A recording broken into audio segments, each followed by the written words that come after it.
NASCAR Cup Series race. Here are your hosts, Kevin Bedstone, NASCAR Sky, and Jeff Davis. Welcome back, Mash the Gas fans, to another episode of Mash the Gas. We're here to finish up the round of 12. It closed yesterday with the Roval. Good old SVG got his 5th win of the season there. Then we're going to talk about Las Vegas and open up the round of 8. But before we get into that, I got to ask, Kevin, who mashed the gas the hardest? Well, I was almost going to give it to Ross Chastain for mashing it straight into the 11 of Denny Hamlin to try to transfer and be another storyline from when he Chastained his way into Phoenix a couple years ago, but just didn't work out for him. SVG gets 5 wins in a row, guys, on the road course. I know I took him last week. Somebody was going to take him. And now he's just one away from tying Jeff Gordon for consecutive wins on a road course, which he will have a shot to do in the spring down in COTA. But just a big win for SVG. The favorites all weekend, Corey Heim, Connor Zilisch, SVG. The road course ringers get it done, Jeff. Yeah, they really did. And, SVG, I'll tell you what, if he could get his oval package down, he would be a force to reckon with. I mean, just like you mentioned, one more race in a row on road course, tying Jeff Gordon for 6 road courses in a row. And, as of now, we have many road courses throughout the year. So it only took Gizzy about a year and a half, whereas it took Jeff Gordon about 3.5 years to get that accomplished. But, look at him. He's just dominating. Like you said, 5 in a row. And then before that, he finished P6.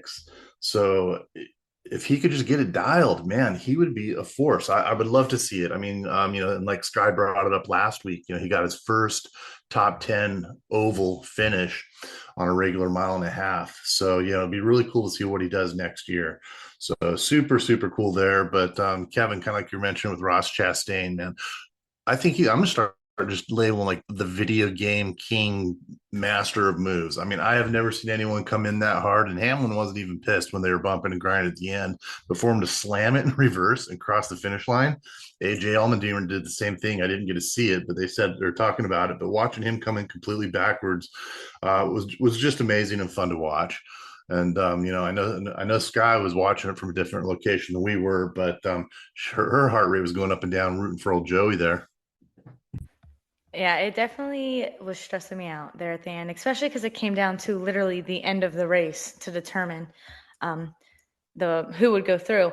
But yeah, SVG, I mean, he is just super talented. Cool to see him, get that top 10 at the Oval. And I don't know if I can just go ahead and say that, he's going to be surefire winning all the road courses next year, especially with Connor Zilisch coming up. It'll be good to be able to see, hopefully, a little more competition there. I mean, I think he won the Roval with like 16 or 15 seconds. Like, that seems pretty common with him. I hope that maybe Connor can give him a little run for his money, and maybe he can fix up, like you said, Jeff, his oval. And I don't know, the next 2 or 3 years, I think he's going to get it together, and he's going to be an all-around force to be reckoned with. But yeah, I was wondering though, with the Chastain move, like, let's say he did it and it worked, do you think that NASCAR would have let that slide? I mean, they were pretty weird about what happened last year at Martinsville, and think back to Richmond with Dillon. I almost wonder if they would have let him go in with that. It would have been a controversy that would have been debated all week long because, according to our rule book that we discussed at the first of the year, intentional wrecks are an automatic disqualification. So, I mean, that was an intentional wreck, 100%. He said it. Denny knew it. He understood the situation, need the point, got to find a way. It was no different than Austin Dillon wiping out Logano at Richmond last year. They didn't take the win away per se, but they disqualified him on points. So I think you're right. I think if he did find a way to get it in reverse and cross the start finish line with 1 point ahead of Joey, I almost think they would have taken it away from him, which would have opened up an even bigger can of worms. I agree. I think they would have taken it away from him as far as moving forward in the playoffs, but I don't think they would have taken away the win. I mean, I don't think coming in there in reverse is what would have pulled him out, but it was that beeline he did straight into the number 11 of Denny Hamlin, potentially taking him out, just going for it. He was trying to get her done, and it just didn't happen. But what shocked me the most was Denny Hamlin after the race, and even, just on the cool down lap, he was about as calm and collected as I've ever seen him. And if it would have been any other situation on any other track, I think the 11 would have came unglued and just been totally pissed off. But he understood it. He's like, he's going for a championship. I understand it. I might have done the same thing. I like Sky. I don't know how he did it, that he was just that cool and collective, after the race. And even afterwards, when they went and chatted with each other, they didn't seem pissed off at all. They just kind of patted each other on the back, talked about it, and let it go. Yeah, it's definitely interesting because Denny acted very different with the Bubba situation. And I thought that was pretty interesting because Bubba's his driver. So it seemed like he was more upset or like didn't want to talk, but then he just goes straight up to Ross, who he hasn't always agreed with in the past, and talked it out. I don't know. I thought that was very interesting. But I did want to bring up Denny in general because, as a Logano fan, I was very upset for a minute because it felt like he was kind of like just parked behind Ross. Like he didn't want to pass him. Obviously, we know now afterwards he admitted that he was upset that nobody had even told him the points thing. But this is where social media has been saying this, and I want to get what you guys think on this. But this is my biggest issue right now. A lot of people are saying like Denny should have parked behind Ross because you want to fight Ross, you don't want to fight Logano in the playoffs. But to me, I don't want to see that. I don't want to see somebody not race. I don't know why we're advocating for people not to race. Like, I don't know. I hate that. I know it's just a part of these playoffs, and that is just I hate it. And I hate that my driver is always in this controversy. But I'm not a fan. I do not want to see somebody park behind another driver, stop racing because he doesn't want to fight Logano or he doesn't want to fight a Penske car. Now, I don't like that. Maybe it's the Penske fan in me, but I just think it's kind of dumb. Yeah, you bring up a good point. I mean, and we kind of predicted this last week on Mash the Gas that it was going to come down to a 1 point battle at the Roval, and that's exactly what it was. But as far as the racing to 100% of your capacity rule, that would indicate that Denny needs to make the pass. I mean, Ross overdrove the corner, Denny passed him clean, and then Ross just dive bombed the final turn there. So if it was a Toyota, right? Because we know that Ross is a Chevy affiliate, would it have been different? I don't know. I mean, we've seen team orders before. We saw it at Martinsville where they were road blocking guys to try to keep everyone's positions the way they are. I think we're going to see it at times, gray areas, but in that particular situation, no, Denny's got to go. And at the end of the day, it costed the 11 5 positions on the racetrack, which, people go, well, what does that matter now that the points reset? Well, what matters is now it gives them five less or five closer positions to the qualifying grid, right? Because the way you finished the week before is how you're going to go out the next week. So it does have some implications there of losing 5 spots on the racetrack, Jeff. But overall, I think these guys have to run 100% all the time. Yeah, it really amazed me that Denny didn't finish better than he did. And I know he had his reasons in his own head, but to come in, P23 on this race, I was just flabbergasted because I expected him to do a heck of a lot better during this race, at least coming in the top 10, and it just didn't happen. So, now we're down to the top three teams that we always talked about. Now that we're down to the round of eight, we're talking, Team Penske, we're talking Joe Gibbs, and we're talking Hendrick Motorsports. No other teams are in the playoffs, folks. So, we're coming down to these three organizations, and we've only got 5 or 4 races left. We got 3 races to go, starting in Vegas next week, and then we're on to the championship. So I really think Vegas is going to be a key indicator on, the guys that are really going to be moving forward and be able to accomplish maybe going forward through Phoenix. I know Phoenix is a much, much, flatter track and a different configuration, but we're not going into a road course or a super speedway. And the guys that are in the top 8 right now, they're all quality drivers, and we've kind of predicted all of these guys to be in the top 8. Now I know we all have a few different opinions on who we think is going to be in the top 4 in Phoenix. We'll chat about that here in a little bit later. But it's pretty close. I mean, other than the 22 being 24 points in the negative, we're not too far off in points when it comes to the cutoff line. You got a couple drivers 4 above and 4 below. But Denny Hamlin, yeah, in the top seed in P8, and like Kevin was saying, qualifying order makes a big decision on what you're going to do coming to these races. So you got guys like Denny that are seasoned and really, really thinking about, okay, where do I want to start my qualifying position next week? And then we talked about it last week, especially with Joey Logano starting the back. Getting qualifying in a good position is where you need to be if you're going to continue moving forward. I agree. And another thing is like we've seen with Ross at the Roval, he kept making mistakes. Like everything has to go perfectly these next few weeks from the driver to, qualifying to the calls you're making on pit road to when you're entering, exiting, and everything. I mean, everything's got to be perfect these next few weeks. So if you're someone like pretty much like Logano, I mean, you can even say Briscoe and Elliott. Logano, give or take how Las Vegas goes, I mean, he's going to be in a must win pretty early. And we know how Dega is. Penske's good at leading laps. They're not always good at finishing at super speedways. So that kind of makes me worrisome for them. But yeah, just got to make sure that you're firing all cylinders from everybody from the, the jack man to the crew chief. Sky, you just nailed it. I mean, and you've been talking about it all year long. So's Kevin. We all been talking about the mistakes that you make on pit road, and you just hit it right there, Sky.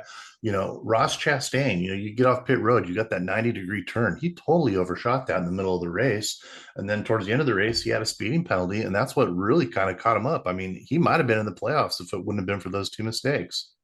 I almost guarantee it. I mean, especially that speeding penalty where he, accidentally shifted up to third and was reading his tachometer, 4,500 RPM second gear. He was 45 RPM in third gear. And then he realized it, smashed the brakes too late. You just can't make mistakes like that. You're going to lose all that track position because who's kidding who? If you take away those two mistakes, Logano's out and Chastain's in. And that's essentially what Ross said in his post race. He goes, "This one's on me. These guys, Justin Marks, all these guys put me in this car to get it to Phoenix. That's the name of the game is advancing." And he defeated himself, took a shot at the 11 late, came up short, but that's just the playoff pressure, and that's really the big storyline that we have coming out of the Roval is the Ross Chastain, Joey Logano transfer spot. I mean, everything else kind of went as predicted. SVG's out there just dominating, 57 laps led, right? I mean, Larson was really good race in there with 10 to go. I thought the five might have a shot there. They were beating and banging, really, really solid race in there. Because I think, Jeff, the five knew if the 88 gets around me, it's over. I got to try to keep him back there. Yeah, 100%. And what really made SVG's day was pit stops. I mean, he did a two strategy stop there, and it paid off. That was the reason he was 16, 17 seconds ahead. If he would have made a three pit stop like everyone else pretty much did, he wouldn't have had that lead. So taking two tires instead of four really helped him out. And I just think those are the things that, his pit strategy and his talent that he has on these road courses are really what accelerated him. Well, and you bring up a good point there too. With the reason that lead was so massive is because everyone did pit, some with 5, 6 to go. SVG's right rear was coming apart. He said with 4 to 5 to go, this thing's shredding apart. He was still making pace and was able to limp that thing around. I mean, we saw for a bit the 20 and the 5 were kind of battling just in case the 88's tire did come apart. But once again, SVG shows why he's the king of the road courses until he isn't. I mean, he's in a league of his own, Sky. Like you said, he really isn't. How I brought up earlier, that's why I'm so excited to see Connor Zilic come up because I just don't see anyone else even holding a flame to him. It's crazy. I was a little surprised to see when SVG kind of drove it in and slammed Larson there because, well, he doesn't really always race like that, but SVG is just so much better than Larson. Not even just Larson, but the entire field, let's be honest. So I'm sure Larson probably didn't appreciate that too much. There was some beating and banging, but it made for a little bit of good racing there. Overall, I mean, I really like the Roval. I know we mentioned before we got on, maybe I like the Roval, but it's not my favorite, I guess is what I should say. I like to see maybe something a little different like Watkins Glen or maybe Sonoma. It's a little bit nicer that time of year, like Kevin mentioned earlier, to switch it up a little bit, maybe even going back to just the Charlotte Oval. The Roval in the playoffs, I don't know. I feel like it's too much of a weird type of racetrack. It's just I'm not the biggest fan. I'm down for the Oval for sure. As far as this year, though, I think it was a little more of a fun Roval race than we've seen in the past. Just the overall racing itself. And, you guys brought up a good point there between SVG and the number 5 of Kyle Larson. It was more of banter. I think they were having a hell of a good time. I mean, they were racing each other hard. Yeah, they were probably ticked off at each other in the moment, but at the end of the race, man, these guys were all just chatting and kind of shooting the shit. We had Denny Hamlin and Chastain just kind of hugging it out, almost being buddies, and then old Gizzy and Victory Lane just talked about it was fun racing Larson, and yeah, he kind of got it in me hard, and I got back into him, and then Larson gave up the position, knowing damn well that hey, if I try to take Gizzy out on this. I'm in for another one, and they didn't want to wreck each other. But that was probably my favorite part of the entire race was watching the 88 and the number 5 of Larson going at it, just beating and banging and trading paint. It was just a hell of a good time watching that. What do you think, Kev? Well, it was definitely as aggressive as you can get without wrecking each other. I mean, there was a time there I thought in the chicane that the 5 wasn't going to lift and he was going to wipe out the 88. But Larson's a clean guy. He gets it. He's going to race you how you race him. And he was driving aggressively. He was trying to keep the 88 behind him. He's just, SVG is so good at closing the gap on the chicanes, getting the car to rotate the center. Like it's leaps and bounds over the field. And I know it drives these guys nuts. I mean, Seabell talks about it. He's like, we've been in the simulator. We just keep getting our ass kicked by this guy. Something's got to change. because the competition there for second, third, fourth, and fifth, I mean, McDowell, Busher, those guys all had fast race cars and were turning good lap times, but there's just something how SVG is able to run a little bit better, a tenth here, a tenth there. And, next thing you know, he's 5, 10, 15, 20 car lengths out ahead. And these guys are just like, man, he's just in a zip code of his own. And so I'll be curious to see, like Sky was saying, with Connor Zilic coming up next year, going into Coda, because that'll be our next road course, does Zilic now take that away from SVG, and then he's got to start all over to try to catch Gordon with 6 consecutive road course wins, or does Christopher Bell go out and get the win, right? I mean, eventually these guys are going to get better on road courses. Does Trackhouse have the same speed next year they had this year? It's just going to be interesting to see as we get into the 2026 season. And Connor Zilic, I mean, just dominating, getting his 10th Xfinity win, was amazing here at the Roval. I mean, that guy's running out of room to put those checkered flags across, the top of his window. I don't know where he's going to start putting them, man. So is Corey Heim. So is Corey Heim. Yeah, good point. So is Corey Heim, man. I mean, it's great. And seeing these guys come up, it's really good. It really made me think after watching this race and seeing how well Connor did. Is it time for Rowdy to retire? Rowdy's had the worst couple of years, and I don't know if he's going to come back from it, you guys. I mean, the number 8 just hasn't had it. I don't see him really moving much more forward with it. I'm concerned about the 8 and Kyle Busch. Well, and Sky, I'll let you attest to this as well. I've heard a lot of rumors circling. Jeff, I think you had sent it to me that Richard Childress is looking to retire. That seems to be becoming a little bit more of a reality than when I first read it. He's going to be 80 years old. Look at Kyle Busch's contract, goes through 2026. Does RCR announce in January that they're closing their doors after the 2026 season? I think this could be a possibility. That would be really unfortunate to see him just retire. Maybe he should make Austin Dillon get out of that 3 car and just take over RCR or something. I don't know. I don't know if it's I think if Kyle Busch went to another team, he might have like a few more good years left in him. I think that he just is the type of person where momentum matters and morale matters. And I don't know if they have what he needs at RCR. Kyle Busch is just so talented. I would hate to see him go out like this. I want to see him just have one more good year. I read something somewhere, and granted, this could be a rumor. I'm not too sure, remember where I've seen it, but something that there was a few different teams looking into Kyle Busch. So I would like to see him maybe go a little bit longer, maybe retire in like 2028 or something, but I don't want to see him go out too soon. I think, Jeff, the best fit for Kyle Busch would be 2311 Racing. I think it fits. It goes back to his Toyota, kind of roots. Yeah, he's not going to go back to Joe Gibbs. Hendrick doesn't have a spot for him. Penske's a full stable. I think 2311 is the only real possibility of Kyle Busch going anywhere other than retirement. That would be the only team, absolutely. Because, like you just mentioned, the other 3 big boys, they don't have room, and the contracts are still in place. They've got young drivers that are up and comers still, or guys that are in the middle of their career, not on the downside of their career. And like Sky mentioned, Kyle Busch is one of these guys that he does go off of momentum, and he has had a frown on his face for about 2 years now, and I just don't see him coming out of the funk. If he were to get an opportunity at 2311 and maybe run a year, maybe he could win a couple more races in there. But I just kind of see him fading away. I think it's something that's unfortunate because, like Sky mentioned, I'd love to see Kyle Busch run another year too. Obviously, he'll be in next year, but 27, I don't know if he's going to be around. All right, hear me out. This is totally, I'm just making this up, but Brad Keselowski retires from the 6. There you go. There's a ride for you right there. Oh, nailed it.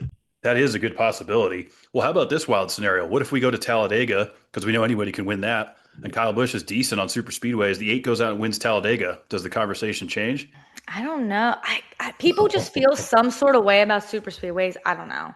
But I do think if he won, it would probably give him a little more cred. The team that I read was Spire that was looking into him. But I don't, again, for everybody listening, I'm not saying that's 100%. You cannot believe everything you read on the internet. But Spire was the team that I read. Yeah, there's a lot of scuttlebutt going on right now as we seeing like Richard Childress. I saw the rumor of him retiring here pretty soon. Kevin brought it up a minute ago, and I don't know. The guys, he's definitely getting older. I mean, we know Rick Hendrick, he's getting a little bit older up there too, but he's already got guys that are already under his belt like Jeff Gordon and Chad Knaus just taking over the helm, and Hendrick's always going to be kind of lingering right there, just the main man, obviously. But back to your point, Sky, if the 8 were to actually win a super speedway, would it really bring him back? I honestly don't think it would. Yeah, I would give him maybe that one. Maybe it'd be a good send off. It's like, okay, I won the race. Now it's time to retire. I won the Super Bowl, maybe something like that. What do you think, Kev? Well, I look at how Jeff Gordon went out, right? In 2015, he won Martinsville to, at the time, get into Homestead's Final Four. And, he went out fourth. And so he was able to win a race, go into the championship, have a shot, and, retired essentially on top. I would hate to see Kyle get into a situation where his contract expires and he's essentially forced to retire or take like a back end ride. I mean, I know Spire is probably arguably a little bit better than RCR on paper, but does he really want to go ride around for a team that's going to be very difficult to contend for race wins? So, but Kyle Busch still has that fire to win. He's just been so snake bit this year. I mean, what was it, lap two? I see the eight go around. I'm like, well, there's Kyle Busch again. I mean, every week the camera's on the eight, spinning it out, something on pit road. I mean, and to Sky's point, like earlier this year, she was saying, was it an RCR equipment problem or a driver problem? Because Kyle Busch has made a tremendous amount of mistakes on pit road, driver errors, speeding, you name it. So he's kind of beating himself here. We can't put it entirely on his equipment. Yeah, like you just mentioned, it was lap one actually where he spun out, and then he got a penalty. I think it was lap 29. He got another penalty, and had to go to the rear of the line, on the restart. So, in order to move forward and be a contender, you got to be spotless. You really do. I mean, like we were just talking about with Ross Chastain, if he would have made those two mistakes, he'd probably be in the round of eight right now, and Logano would have been on his way home. And I don't think we would have. He would have found out at supper time the next day that he was actually in. So, but no, it's just one of those things. You got to be clean, especially when it comes down to the playoffs. You have to be spotless and be able to execute, make these pit stops with no problem, and the drivers can't be making any mistakes because once we start getting back on some of these regular tracks where if you stop under green, you're going to lose a couple spots, but if you are on an oval and you have a bad pit stop, you're losing like 8 positions. So as we know, you win and lose races on pit road. I heard an interesting would you rather scenario that was presented to Denny Hamlin earlier today. And they said, would you rather Ross Chastain be in and Logano out, or have it the current way, Logano in and Ross out? And he responded with, he felt Ross had a better path to Phoenix based on speed and consistency, but that the 22 has a better chance of winning Phoenix. So it was essentially a wash on how he was looking at it, right? Because that going back to that scenario, well, if you didn't pass Ross, then he's in, Logano's out. So like kind of would you rather situation there. He said he would honestly rather have Ross out, which I found kind of interesting, Sky. Well, I can't say I blame him. I mean, Logano, even last year with his championship season, he's not like a front running car every single week, week in, week out. That's why a lot of people are, they get upset.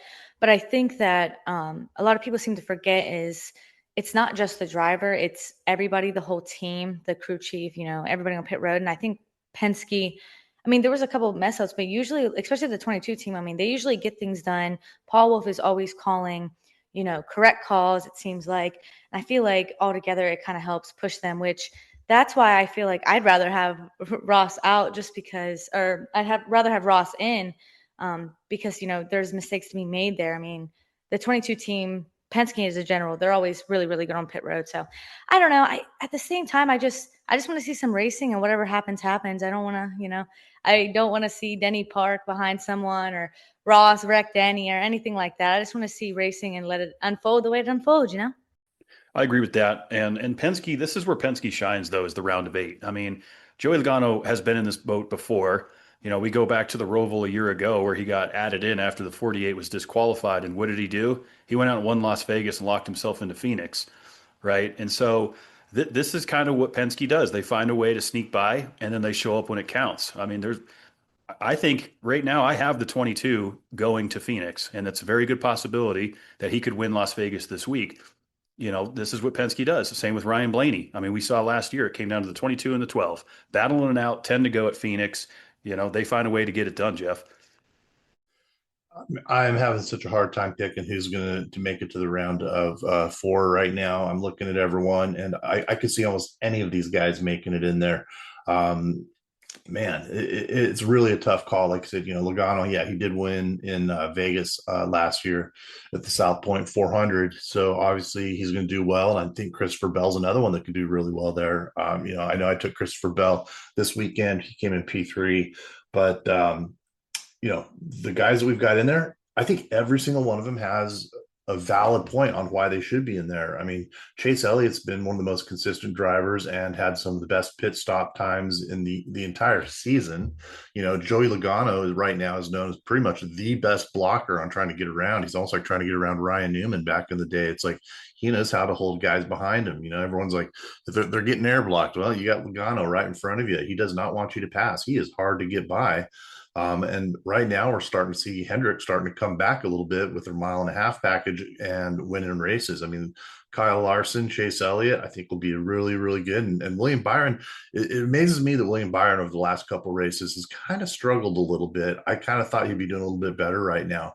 But I think all 8 teams that are in there have a very, very valid opportunity to win and go in there. Logano being 24 points behind the cutoff line, he's got obviously the biggest challenge to come through, but that's just one single race if one of these other guys has a bad day. Well, let's put everyone on the spot. Sky, you can go first. Who's your final 4 going to Phoenix? All right, the final 4 I have is Larson, Blaney, Elliott, and Logano. I don't know. Do you want me to say who's I have winning it all, or are we holding off on that? We can hold off on that until we get to Phoenix. Okay. That's pretty good 4. I'll go ahead and give you mine. I got Denny Hamlin going. I've got Joey Logano going. I've got Kyle Larson, and I've got Ryan Blaney. All right, guys, we're all a little bit different here. I'm looking at it, and I'm not saying it because of the points. I'm taking the gentlemen that are in P1, 2, 3, and 4 going to the next round. I've got Denny Hamlin, Ryan Blaney, Kyle Larson, and William Byron. William Byron's my weakest link, though, right now. And if anyone's going to take over him, I think I would be going with Christopher Bell. But right now, I'm going to stick with William Byron, and those are the 4 drivers I'm going with. Yeah, I think one of us will probably get that right. But I mean, no one said Chase Briscoe, the man that's has the most poles. He knows how to win at Phoenix. But it's just so tough when you only have 4 to choose from, right? I mean, because I think all 8 of these guys that are here are the best 8 of the class for sure. I think everyone in this top 8 is exactly where they should be. It is, and like you mentioned with Chase Briscoe, getting as many poles as he's got. Problem is until just the last few races, he really hasn't been able to pull off the wins or the top 10s that he really has needed, even though he's qualified really well. I don't know. The fact that none of us said Briscoe, though, makes me feel like he's going to end up going through and like winning it all or something. But I don't know. I look at him and I go back and forth. I worry about Dega. That's my biggest issue right now because, you look at somebody like Blaney is kind of who I worry for. Maybe he doesn't have that good of a day at Vegas, puts him down low, and then all of a sudden you get wrecked out at Dega. Then you're in a must win at Martinsville. I don't know. Dega is such a wild card. It's so hard for me to pick anybody. I just feel like somebody can have just one thing go wrong, and there goes your entire season. Yeah, I like that it's not the cutoff race. I mean, that way, if you do have a terrible day at Dega, you at least have an opportunity to rebound, at Martinsville, which is also a difficult racetrack. But we're heading into the final 1.5 miles of the year. The 1.5 miles are some of my favorite racetracks around 1.5 miles. I think it makes for great racing. We saw what happened in Kansas. Vegas has been known to put on some good shows. Like we said earlier, Joey Logano won this race a year ago. He only led 6 laps. Christopher Bell dominated that race. And if you remember, it was a fuel mileage situation that ended up kind of advancing Joey to the win. And then you go back earlier this year to the spring, and Josh Berry came out of nowhere and was able to win this race. So back-to-back Fords out there in Vegas. Do you think that the Fords have the advantage? I almost feel like the Toyotas are just a little bit better this time. I agree. I'm definitely feeling like Toyota. I forgot about Barry. You do drive a good force there with him being a Ford there winning. So you might switch my mind up a little bit, but I don't know. Toyotas have been just so strong. I feel like they're going to do really well at Vegas. It's really a tough call. Like I said, I think Kendrick's starting to come back, and I think the Chevys are going to pull away and do a lot better, especially in Vegas. Now, once we get to the other tracks, I think they're going to be struggling a little bit more. I think Kendrick's going to do really, really well here in Las Vegas. It's a typical 1.5 mile cookie cutter track. We got an asphalt surface. I think the front stretch and the back stretch are at both 9%, and all 4 turns are at 20% banking.